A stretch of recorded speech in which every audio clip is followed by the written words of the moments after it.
Like your main character, you spent your college years abroad at the University of Southern California. Was there the same sense of not quite belonging when you came back to Thailand? Is the film autobiographical in that way? Yeah, it is. The film is basically about that time in my life. I spent, over 10 years living in the U.S. During my teens and my 20s, I went to high school and I went to college there. And then all the time when I lived in the U.S., I was always referred to as the guy from Thailand. And then when I finished school and I came back to live in Thailand, then it was the opposite. And then everybody referred to me as the guy from the U.S. And so, for a large portion of my life, I've always felt that, wherever I was kind of an outsider. And that was the feeling that I wanted to capture and put on film, because I had never actually seen a Thai film talk about that before. And yet, at the same time, my generation was a generation where, a lot of people felt that way, because, a lot of people were going to school abroad, or, growing up sort of in between sort of a Eastern and a Western culture. And so, things were changing very quickly. And as a filmmaker, you always want to try to find something that's unique to you, that's sort of, that you can claim to be your own and nobody else has done it before. And this was one thing, and I had never seen it explored in a movie before, and so I always knew that it was something that I wanted to make a film about. The character in the film is very much sort of, in some ways, based upon the way I grew up. And so I grew up bilingual. I spoke English and Thai all my life, and and yeah, and so in that sense, in some sense, I fit in. When I was in the U.S., I spoke English and stuff, but yet I never quite felt fully at home there. And then when I'm in Thailand, I speak Thai, but then at the same time, I don't feel completely at home there either. And so it was always a feeling, like I said, of being, being an outsider in both places. And that was the way the film came to be structured. As you notice, the film is broken up into two parts, two halves basically. And the first half chronicles sort of the relationship between Ananda and his American girlfriend, and everything's in English. And then the second half of the film sort of begins again and chronicles his relationship with his Thai girlfriend, and then everything's in Thai. But if you notice, a lot of the same sort of events or similar things sort of happen to them. And so that was sort of the point I was trying to make, in that a lot of times, even though you're doing quite similar things in the East or in the West, but actually you don't quite feel at home in either place. And with the dialogue being repeated and a lot of the visual motifs coming back around again in the second part, is it a chance for him to maybe try and get that second relationship right where the first one failed? Of course, in the end it doesn't quite work out that way, but is it a second chance almost that maybe we can see that he doesn't? Yeah, I mean, no. I mean, basically, to the character, it might appear to be a second chance, but for me, being the filmmaker, what I was attempting to do was basically to basically play, exactly to sort of have the two halves reflect each other. I wanted the two sides of the film to actually be opposites of each other, sort of mirror images, in that you realize that a lot of the things that he's doing with one woman, he's sort of doing the same things with another woman, except it's the opposite. So whereas one is all in English, the other one is all in Thai. So the two halves are sort of mirror images of each other. And it relates back to the main character, in that the main character is a person who's broken in half, who's split in half.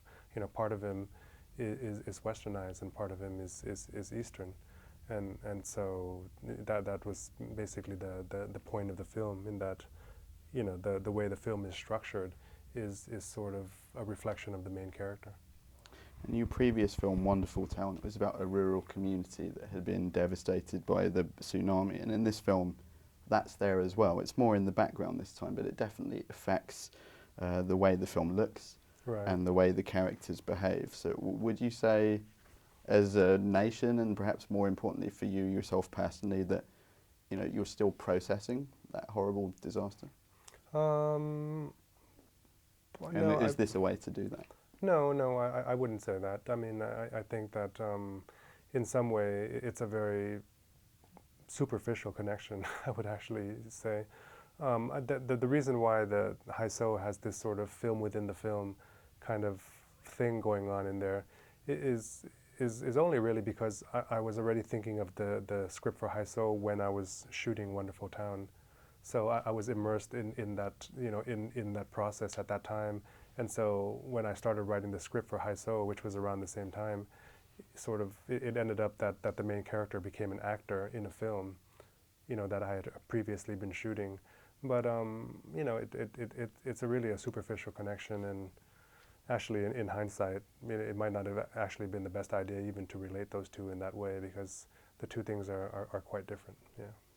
Now, the same building where Ananda lives was used in your 2010 short film 6-6. You were talking anyway that you were inspired Yeah. while you were shooting Wonderful Town, but also during that short film as well. Yeah. Actually, I've made 3 films in that apartment building. 6-6 was actually the last one. That came after Haiso. But before Haiso, I did another short film called Bangkok Blues that also utilized that location. I mean, for me, being a low-budget filmmaker, we never really have money for special effects or big action sequences or anything that requires a lot of money. So when I do low-budget movies, basically the only 2 things that you have to play around with are actors and locations. And so the 2 actors and locations are very similar to me in that both people and places sort of project a certain like personality, and it's something that you can use when you make a film. It sort of gives a personality to the scene, it gives a feeling to the scene. And certainly for me, I mean, I have a great time picking locations in order to shoot. And in the film, in Haiso, you can see that it follows the structure. In the first half of the film, everything takes place in a small town, and everything's sort of green and jungly. And then in the second half, you don't even ever see a tree, I don't think. Everything is sort of in the city and in apartment blocks and stuff like that. And so definitely, I mean, the film was also structured in terms of locations. Yeah. And it's interesting that you're still making shorts. A lot of filmmakers, when they transition to features, they leave that behind them. And I find that really interesting. Do you find them still to be a viable model for you artistically and also in terms of a career? Oh yeah, sure. Not so much a career, but artistically, definitely. I mean, I love making short films because they're short. They're sort of easy and quick to make.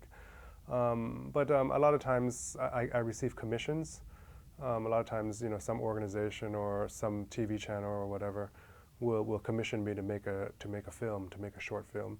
And usually the commissions come in shorts. They don't come as feature films. So I end up doing a lot of shorts, which I don't mind at all because I find that they're great fun.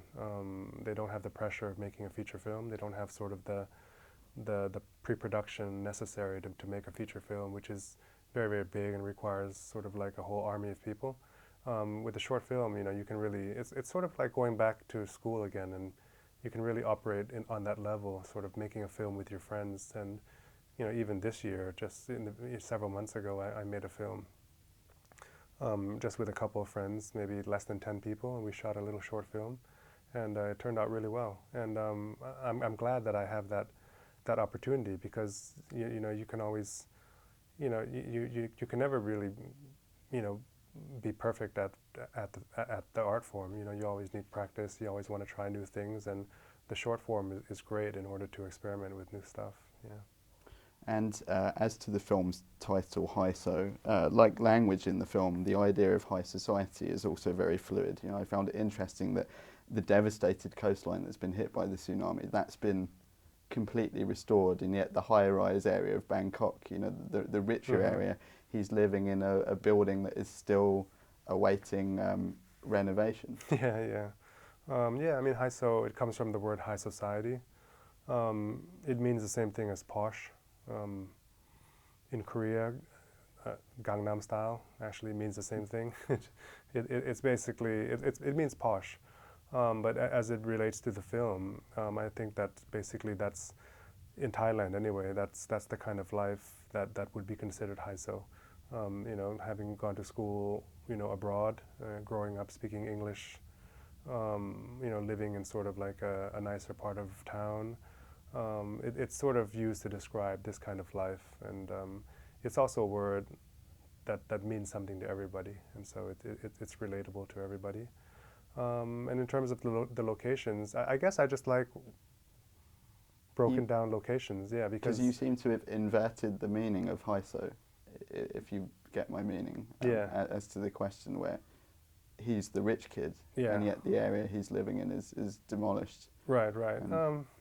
That wasn't my. Yeah, that's a good point. I didn't realize that. You're the first person who's brought that up. The coastline in Thailand, devastated, but it's been it's been hotel's been completely restored. Yeah, right. And I was thinking I would much rather live there than in his than place. where he lives.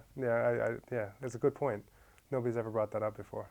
Well, it obviously does mean something different to everybody. Yeah, definitely. Thank you so much for your time. Yeah, really appreciate it. Thank you. Yeah.